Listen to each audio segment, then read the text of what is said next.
Hello everybody, welcome back to Saul on the road. Today I'm doing a review of my S02 I've been driving this bike, this wonderful bike, for about 3 years. And I can only say good thing about it. First of all, I have to say that this is a very little displacement engine bike. This is only 250cc. This is a very simple engine, just one cylinder, one spark plug, air cooled. It could be simpler than that, but this is the charm. This is the thing we like about it. There is a misconception with some people about bikes and engine size. Some people think that a small engine displacement is only for beginners, or I don't know, for little girls, and this is totally wrong. This is probably the best bike I will ever have for the city. It's very lightweight and very economic with gas.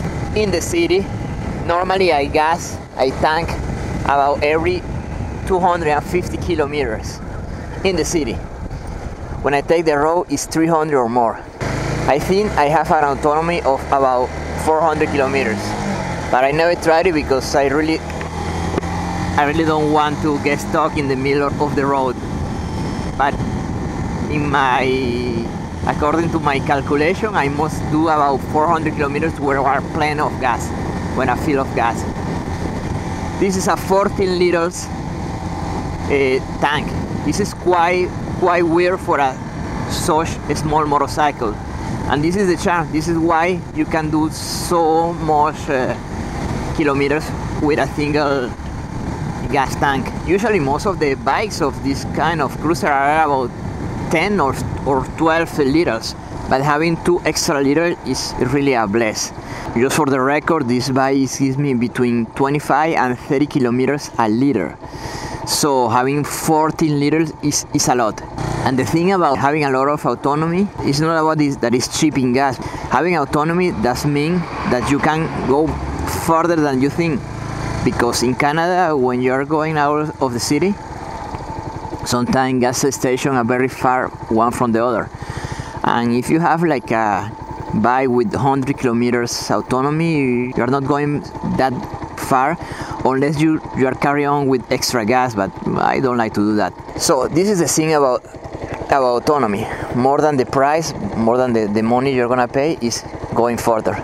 Another advantage of this little bike, as I said, is extremely lightweight. It's like a bicycle. When you're into a traffic jam, you can move with your legs, and you can come back and parking the bike very easy with your feet. This is very convenient. It's good for beginners, but it's also good for anyone. I already have a very heavyweight bike, and I really hate the parking that bike. Having a lightweight bike is good for everyone, no matter if you are tall, small, if you have a lot of time driving or not. It's just good. And one funny thing is that you may think that lightweight bikes are not that good in the highway, but this one is not that bad actually, because I will talk about highway later. But the problem with lightweight bikes is that they tend to be very sensitive to the wind, but this one is not, because there is no fairings. Usually when you have fairings and lightweight, that is a very bad combination. But this is not aerodynamic at all, so this doesn't matter. Doesn't matter about not having fairness or wind or nothing. Everything works. Oh shit, it's a fucking traffic jam today. What the fuck is going on here? So let's keep going with the review. Already talk about lightweight, autonomy. The thing I like the most about this bike is simplicity. The key word about this bike is with no doubt simplicity. Believe it or not, I have a sport bike and this bike. And you may say, okay, how in the hell you can have such a small bike when you have something way more powerful? Just because of that. This bike, yeah, I don't know, I feel like free. I feel like no worry, easy to to maintenance, easy to drive. Everything is kind of coming back to the basics of motorcycles. This carburetor bike, it's quite easy. So I'm gonna do a list before going further. I'm gonna do a list of the specs of this bike. So 1 cylinder air-cooled engine, 250 cc, 250 cubic centimeter. This is a carbureted bike, of course, and a small carburetor. It's supposed to be about 21 horsepower. It looks like nothing, but the bike is only like a 138 kilograms or something. So for the city, one person is good enough, and it's actually even good enough for the highway. As for the brake, this is a single cylinder front brake and a rear drum brake. I would say that the brakes are in general are good enough for the city, and kind of okay for the road. But if you're doing the max speed of this bike, it's gonna take a while before you're stopping. So that's my next point, the speed. Maybe you may think that such a little bike is not able to go more than 90 or 100 kilometers an hour, but this one is able to go 120 kilometers an hour. I almost never go 120 because I think the machine is very kind of going to the end. I don't want to force the engine, but when I take the highway, I can go like 100 kilometers an hour, 110, and that's good. I know I still have a little bit more. Another good thing about this bike is the seat height. The seat height is extremely low. It's like 25 inches. I don't know, this is like 650 millimeters or something. Even people that is smaller than 5 feet, they can fit and go with the flat feet on the floor like that with no problem at all. So this is another point. This is of course very popular bike for women because of that. So after 3 years of driving this bike, I can say that I am not disappointed at all. This is an old bike, 20 years old. Maybe the only downside of having a small bike like that is it's not good for 2 people. It's really not powerful enough for 2, especially on the highway. If I go in the highway with my son or my girlfriend, the bike is gonna be like 90 kilometers an hour or something. So the funny thing about this bike is that when I buy it, it's supposed to be only for me, for going work or doing little rides in the city. But the bike is so cute and and comfortable that everybody likes it. So everyone in my family want to drive this bike and not the sport bike. So that's the problem. And small cruisers like that are very fun for the family. But if you really want to go with your family, you have to go a little bit more, maybe like 400, 600 or something. But 250 is only good for 1 people, not for 2 or more.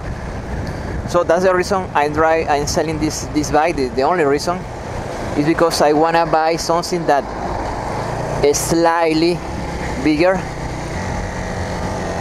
In the beginning, when I bought this bike, as I said, it was intended to be used in the city. But then I realized it's so funny driving a little bike in the country and outside of the city that this is also one thing I do a lot. So believe it or not, this is the favorite bike of my girlfriend. She actually doesn't like the sport bike at all. And actually she was very unhappy when I say that I selling the bike. She kind of looked at me like, oh, you piece of shit, how can you do that? In conclusion, about this bike, driving this bike is a total pressure. It's kind of going to the basics, going to the simple driving. It's kind of this character, mechanical feeling. I think that this is what a bike should be. A bike shouldn't be that complex. I think this kind of bikes, there's almost zero electronics in here. I think that you can keep it for all of your life. The only reason that prevents you to keep this bike forever is because your needs may change, as myself.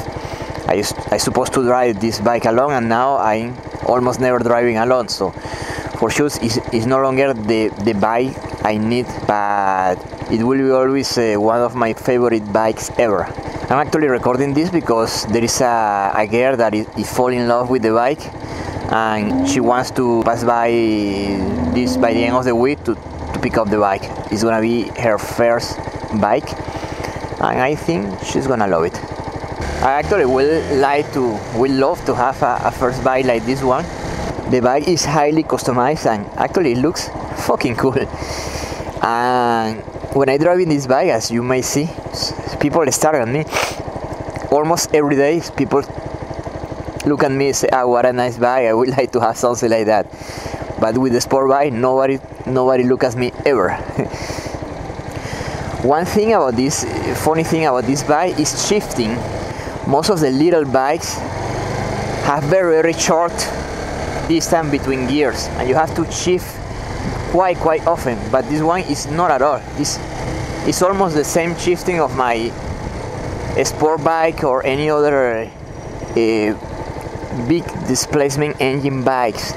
I shift to second gear at 40 km/h or something, when most of this bike are kind of, as soon as you start moving you have to go to second gear.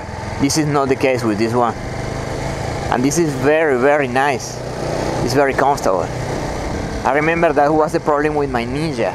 At 10 km/h I have to shift for second, and at 30 I have to shift for third, and all that stuff. I can almost go 200 km/h in third gear. I won't do that because it's not nice for the bike, but I can do it. And this is probably the only little bike, the small displacement engine bike that can do that. When you are shifting every 5 meters, it's really not nice. So another point for this bike. That's all for today. Thank you so much for watching. I hope you like it. See you next time.